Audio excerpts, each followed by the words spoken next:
Olá pessoal, estamos aqui para iniciar nosso curso de Direito de Sucessões. Vamos começar hoje com a primeira aula. Bom, o primeiro artigo, 1784, diz o exato momento da abertura da sucessão, ou seja, a morte. Morreu, transmitiu a herança. Qual seria o objetivo do direito sucessório? É justamente o quê? Verificar e apresentar como um conjunto de princípios e normas jurídicas que visam regulamentar a transmissão dos bens do falecido para seus herdeiros. Então, esse é um conceito muito simples e muito básico que dá para a gente ter uma plenitude do que nós vamos estudar.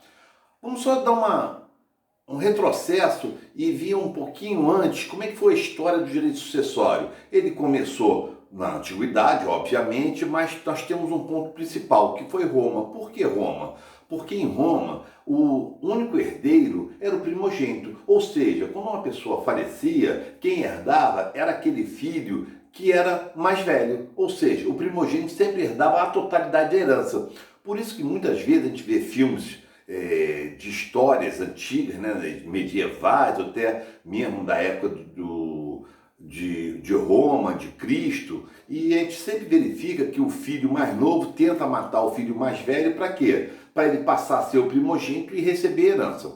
Outro detalhe também na épocas remotas era a liberdade de testar. Por que isso? Porque antes a pessoa podia fazer um testamento e indicar como seu beneficiário qualquer pessoa, seja ela parente, seja ela não parente, passando na frente de todos aqueles filhos, esposas, pais. Então você poderia escolher quem era seu herdeiro. Com a evolução dos tempos, e isso passou a ser numa forma mais de igualdade de condições entre os parentes e a pessoa com quem você desejaria deixar algo em benefício. Então, vamos nos ater ao quê? Ao momento da abertura da sucessão, ou seja, com a morte. Morreu, abriu a sucessão, transmitiu esse patrimônio, essa herança para os seus herdeiros. Depois, no futuro, nós vamos ver quem são os herdeiros que vão se habilitar para receber em primeiro lugar. O fundamento do direito sucessório, como qualquer outro fundamento jurídico, está lastreado em quê? Na Constituição. Ou seja, lá no seu artigo 5º, inciso 30, diz que é garantido a toda pessoa o direito à herança. Ou seja, o cunho, a base, o pilar do direito sucessório, como qualquer outro direito, está o quê? Está na Constituição. O primeiro tópico interessante, muito importante para a gente estudar é o quê? É o momento da sucessão. Por que isso? Vamos verificar, por exemplo, no artigo 1785, que diz que o inventário, a abertura da sucessão, a transmissão, se dará no último domicílio do falecido. Ou seja, se uma pessoa é domiciliada em um determinado lugar, a abertura da sucessão é aonde que ele era domiciliado e não aonde ele morreu. É lógico, nós temos algumas exceções, sim, nós temos exceções, e isso também estudaremos mais para frente, quando nós dermos a matéria inventário e partilha. Mas só para exemplificar, por exemplo, na resolução 35 do CNJ, estipula que, havendo consenso entre os herdeiros e não havendo incapazes, esses herdeiros podem escolher em que cartório de notas eles possam fazer a escritura de partilha, não precisando ser no mesmo bairro nem na mesma cidade onde era domiciliado o falecido. Mas a regra é que o inventário de uma pessoa que veio a falecer seja feito aonde? No último domicílio do falecido. Outro tópico importante da gente saber o exato momento da abertura da sucessão é qual é a lei aplicável. Por que isso? Vamos verificar, por exemplo, no artigo 1787, que a lei aplicável na sucessão é a lei do momento da abertura da sucessão. O que quer dizer? Hoje, se uma pessoa falece hoje, qual é a lei aplicável para esse direito sucessório? A lei vigente hoje, ou seja, o Código Civil de 2002. Mas há 2 décadas atrás, por exemplo, a lei aplicável era no Código de 16. Então você imagine como é que é tão importante. Por exemplo, se uma pessoa tenha falecido no dia 10 de janeiro de 2003, a lei aplicável seria o quê? O Código de 16. Se vem a falecer no dia 11 de janeiro de 2003, a lei aplicável é o quê? do Código de 2002. Verifiquem também que isso foi muito comum na época que saíram aquelas duas leis da União Estável. Por exemplo, a 8971 de 94 aplicava-se às sucessões com referência a pessoas que tivessem deixado a sua companheira ou seu companheiro, aplicava a lei vigente no momento, ou seja, a 8971. Se já tivesse falecido, por exemplo, em 96, aplicava aquela outra lei da União Estável, a 9278. E por aí vai. Se, por exemplo, segunda-feira for promulgada e entrar em vigor uma nova lei sucessória, vai ser aplicada essa lei qual? A lei do momento da sucessão. E não a lei de hoje, muito menos a lei da data da abertura do inventário. Sempre é a lei da data da abertura da sucessão. Ou seja, na época da morte. Tranquilo? Então vamos lá. Passando adiante. Nós temos duas espécies de sucessões. Vamos lá. A sucessão legítima, que o próprio nome já diz, decorre da lei. E a sucessão testamentária.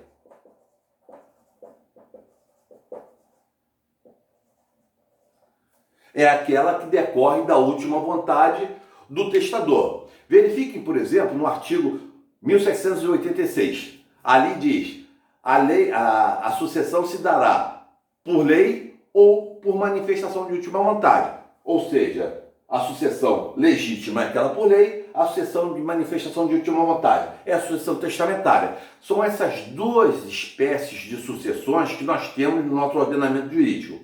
Nós temos uma terceira, não prevista na lei, mas é muito comum. Qual seja, a sucessão híbrida. O próprio nome já diz. O que é sucessão híbrida? É quando a sucessão é legítima numa parte e testamentária na outra. Como a gente pode exemplificar? É simples. Imaginem vocês que eu tenho 3 filhos e faço um testamento beneficiando, por exemplo, a minha irmã. Então vejam, para os meus 3 filhos a sucessão será legítima. Para a minha irmã a sucessão será testamentária. Então vejam, o mesmo objeto que é a minha sucessão, tendo duas espécies de sucessões, a legítima e a testamentária. Sempre que houver essas duas espécies de sucessão numa mesma sucessão, ela é chamada de sucessão híbrida. Alguns chamam também de sucessão mista. E qual é o efeito dessas espécies de sucessões? A primeira delas, a sucessão legítima, sempre que uma pessoa herdar pela sucessão legítima, ela vai herdar da forma universal. O que é herdar da forma universal? É aquela que você herda a totalidade da herança. Vejam, uma pessoa herda da forma universal. Agora, mais de uma pessoa também herda da forma universal. Imaginem vocês que eu deixo 3 filhos, venho a falecer e não deixo testamento. Ou seja, meus 3 filhos vão herdar de que forma? Da forma universal. E como é isso na prática? Meus 3 filhos herdam uma fração de 1/3 de toda a minha herança. Então, cada um vai ter 1/3 de toda a herança. Isso é que é da forma universal. Já a sucessão testamentária, o efeito dela poderá se dar de duas maneiras. A primeira delas, também da forma universal. Exemplificando, eu faço um testamento deixando 30% do meu patrimônio para a minha irmã. Então vejam, a minha irmã vai receber 30% de toda a minha herança. Se a minha herança for constituída de um apartamento, de um terreno, de um carro, de uma conta bancária, ela vai receber 30% de tudo. Ou seja, ela recebe da forma universal. Agora, se na sucessão testamentária eu discriminar um determinado bem e testar para uma determinada pessoa, essa sucessão será testamentária, mas o seu efeito se dará da forma singular. Então vejam, apesar dessa nomenclatura singular, não quer dizer um bem. Pode ser um ou mais bens. Por exemplo, eu posso deixar o meu carro B para minha irmã e minha casa situada na Avenida Sernambeitiba para minha irmã. Então veja, eu estou deixando 2 bens para minha irmã. Ela está recebendo da forma singular. Por que singular? Porque eu discriminei qual é o bem. Vejam, mais uma vez, se eu não indicar quais são os bens que aquela pessoa vai receber, ela vai receber da forma universal. Agora, quando eu indico, quando eu discrimino bem que aquela pessoa vai receber por testamento, ela recebe da forma singular. Vejam, pessoal, essas três formas de receber herança e esses efeitos, cada pessoa que recebe herança, dependendo do efeito, ela vai ter uma nomenclatura própria. Por exemplo, eu venho a falecer, não deixei testamento, deixei 3 filhos. Esses meus 3 filhos são chamados o quê? Herdeiros legítimos. Se eu faleço e deixei 10% da minha herança para minha tia, essa minha tia será chamada de quê? Herdeira testamentária. Agora, se eu faço um testamento deixando um determinado bem para uma determinada pessoa, essa pessoa que vai herdar, vai receber uma parte, um bem certo, determinada herança, será chamada de quê? De legatário. Então nós temos o herdeiro legítimo, nós temos o herdeiro testamentário e nós temos o legatário. Então são essas 3 nomenclaturas que as pessoas recebem pelo efeito da espécie de sucessões. Com relação ainda à abertura, só para efeito de dar um parâmetro de como teve a evolução do direito mundialmente, a sucessão se transmitia antigamente numa forma que dependia de 3 situações reais. Como? Primeiro, a pessoa tinha que falecer, depois tinha que se abrir o seu inventário e o herdeiro tinha que vir no inventário e manifestar sua vontade de receber herança. Só depois que ele recebia a herança, manifestava a vontade de receber, ou seja, a aceitação, é que realmente estava transmitida a herança daquela pessoa que faleceu para os seus herdeiros. Isso no século XIII, no direito francês, houve uma alteração. Essa alteração se deu pela nomenclatura chamada droit de saisine. E o que vem a ser droit de saisine? Ou seja, no momento da abertura da sucessão, se transmite todo aquele patrimônio para os herdeiros. Isso é que é a transmissão de saisine, ou seja, faleceu, transmitiu para os herdeiros. Ah, mas quem são os herdeiros? Não importa, nós vamos saber futuramente. O que importa é que o patrimônio não pertence mais ao falecido, pertence a quem? Aos herdeiros. Então vejam, desde a época francesa do século XIII, o nosso direito do Código 16 e também manteve no Código de 2002, ele absorveu esse droit de saisine, ou seja, o momento da transmissão da herança se dá no momento do falecimento. Outra situação importante que eu gostaria de passar para vocês é a forma de você manifestar a última vontade e a forma que a lei determina que seja preservada a herança legítima de determinados herdeiros que você tenha deixado. Vai ser muito comum no nosso culto eu fazer esse desenho aqui para vocês. Um círculo dividido ao meio. Isso significa dizer o seguinte: esse círculo representa o patrimônio de uma pessoa. Nesse patrimônio, 50% a lei faculta a pessoa a ela dispor para qualquer outra pessoa, em regra, o seu patrimônio. Ou seja, do meu patrimônio, 50% eu posso fazer um testamento deixando para quem eu quiser. E esse 50% é chamado de parte disponível. Está prevista no artigo 1789. O que vem a dizer que os outros 50% pertencem a determinadas pessoas. Esse 50% tem a nomenclatura de legítima. Ou seja, nós temos a parte disponível, prevista no artigo 1789, que é aquela parte em que a pessoa pode fazer um testamento e deixar para qualquer pessoa que ele queira, com exceção de 3 grupos de pessoas que nós vamos estudar em outras aulas futuras. Mas a regra é que ele pode fazer um testamento deixando até 50%. Ele não precisa deixar 50%, ele pode deixar 40%, 50%, 30%, 10%, 15%. Até 50, só não pode ultrapassar 50. Já esse 50, os outros 50, que é chamado de parte legítima, está no artigo 1845, diz o seguinte: havendo herdeiro necessário, eles terão o direito de 50%. Ah, aí você me pergunta, quem são esses herdeiros necessários? Ele está previsto no artigo 1844. Esses herdeiros necessários são quem? Em primeiro lugar, perdão pessoal, eu confundi aqui, é 1854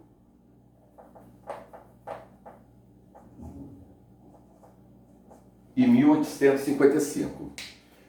Herdeiro necessário estão lá, são os descendentes, são os ascendentes e é o cônjuge sobrevivente. Isso quer dizer o seguinte: se eu tenha deixado descendente, eu só posso fazer um testamento beneficiando uma ou mais pessoas em até 50% do patrimônio. Por quê? Os outros 50% pertencem a esses meus herdeiros necessários. Eu nunca poderei ultrapassar essa faixa dos 50%. A lei determina que eu preserve estes 50% aos meus herdeiros necessários. Ou seja, eu posso até diminuir essa parte, mas nunca essa. Agora, se você pensar e ver que herdeiros necessários são os descendentes, são os ascendentes e o cônjuge sobrevivente, imaginem vocês se uma pessoa não tenha nem descendente, nem ascendente, nem cônjuge. Então ele não tem herdeiro necessário. Se ele não tem herdeiro necessário, ele não precisa preservar a legítima. Se ele não precisa preservar a legítima, a parte disponível dele passa a ser o quê? 100%. Isso quer dizer que ele pode fazer um testamento beneficiando uma ou mais pessoas com 100% do seu patrimônio. Então vejam como é que o direito sucessório ele vai transitar, ele vai orbitar na situação fática de cada caso. Se a pessoa deixa herdeiro necessário, ela só pode fazer testamento beneficiando com 50% outras pessoas. Se ela não tem herdeiro necessário, ela pode fazer um testamento beneficiando uma ou mais pessoas com 100% do seu patrimônio. Aí então vocês já tiram uma conclusão. Bom, se os herdeiros necessários são os descendentes, os ascendentes e o cônjuge sobrevivente, e os demais parentes são herdeiros necessários? Não. Só se não são herdeiros necessários, ele não precisa preservar a legítima. Ou seja, imaginem vocês que eu não tenho nem descendente, nem ascendente cônjuge, mas tenho colaterais, irmãos, tios, sobrinhos, primos. Isso significa dizer que eu posso fazer um testamento beneficiando quem? Um amigo qualquer, uma entidade filantrópica qualquer. Eu não preciso deixar herança para os meus parentes na linha colateral, porque a lei não determina que eu tenho que preservar uma fração de 50% para essa espécie de herdeiro. Ela só determina que eu preserve 50% para os parentes na linha reta, seja na linha descendente, seja na linha colateral e também o cônjuge.